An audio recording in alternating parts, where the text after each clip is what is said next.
Next up, he's the anchor of Univision's Noticiero, Taste My Steel, and the author of The Latino Wave, How Hispanics Will Elect the Next American President. Please welcome Jorge Ramos. Thank you so much. All right. First off, tell me about this burgeoning Latino bloc in this country and assuage my fears that when you eventually retake over this part of the country, you'll throw me a bone. Well, let me tell you what's going to happen. Okay. It's truly a demographic revolution. Right now, there are 40 million Latinos in this country. Actually, Los Angeles will have a Hispanic majority in just 6 years from now. But anyway, in 50 years from now, there will be 100 million Latinos. And in 120 years from now, when none of us are going to be here, but there will... I'll be here, baby. Well, I'm working on it. I got back on TV. I'm not letting go. On 21, 25, there will be more Hispanics than non-Hispanic whites. It'll be like the Jetsonistas. No. Basically, what's going to happen is that Latinos will have a great impact on everything, you know, from politics to the economy. They have a great impact now, my friend. Why isn't Kerry... Why isn't Kerry bellying up to the bar and picking Bill Richardson? Well, He's a good man. mean, if Democrats want to win this election, and my argument is that Latinos will decide this election. The country is split politically between Bush and Kerry. It's polarized by the war. So 8 million Latino voters that are going to the poll on November the 2nd, of course, concentrated on 10 states, among them Florida, Arizona, New Mexico, Colorado, and Nevada, will decide who will go to the White House. I mean, we will be the ultimate swing vote, and that's why we have both candidates, Kerry and Bush, trying to speak Spanish. You think it sounds, you think it sounds as sane as I do, though, that anybody who's in this country illegally should get the vote, right? I know that's not the case, but I'm saying, do you think that should ever happen, Jorge? Once you start with the preposition, or the, but what has preposition's wrong, the supposition that somebody's illegal, they can't vote. I don't like the word illegal because I don't either, but they are. But words are important, and when you say illegal, it means to many people that immigrants are criminals or terrorists. Let me tell you, immigrants. I'm an immigrant, and immigrants are not terrorists. Immigrants are not criminals. I didn't say that. I said illegal. Yeah, but then, by saying illegal, there's also that means they didn't sign in. No, there's a double standard too, because no, I don't mean it in a double standard way.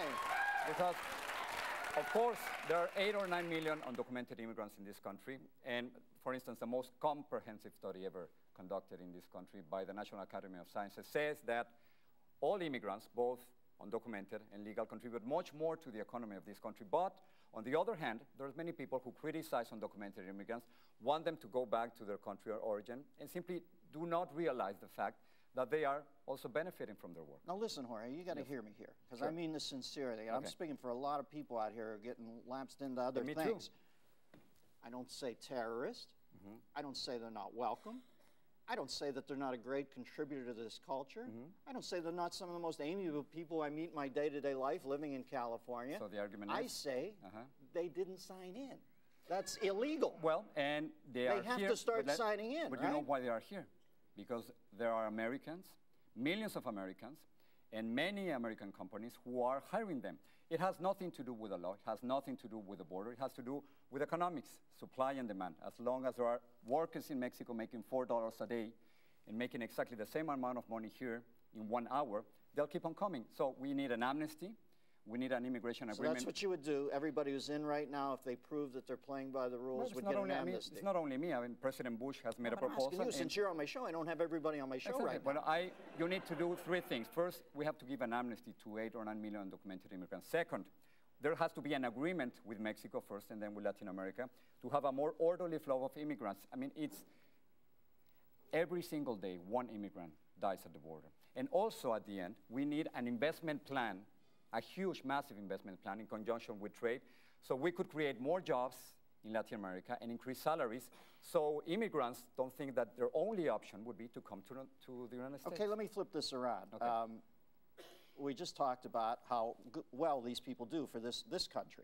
Absolutely. And I always view human beings as any country's most precious natural resource. It's a country of immigrants. Why is Vicente Fox and the leadership of the country of Mexico willing to let precious natural resources in the form of human people coming over here? Why are they willing to let them out? Why don't they stop them? It's not a matter of willing. I mean, if you are living in Mexico and your family is making $3 a day and $4 a day.